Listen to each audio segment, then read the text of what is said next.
أبشر يا مصري وتفائل بالخير بإذن الله تعالى في العام الجديد. إن شاء الله رب العالمين القمح بتاعنا هيكفينا ويزيد. تفائل بالخير تجده.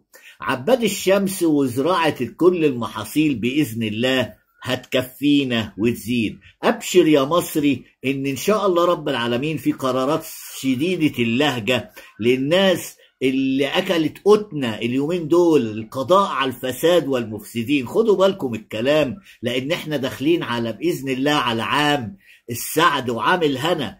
إن شاء الله ربنا ينجينا من الحرب دي ونعدي منها سالمين غانمين. خدوا بالكم إن هنشتغل في مجموعة البريكس وهنتعامل بفلوسنا، وهيتقضي على الدولار يمكن 60%. يعني إن شاء الله رب العالمين تفائلوا بالخير تجدوه. العام الجديد كله سعد وهنا.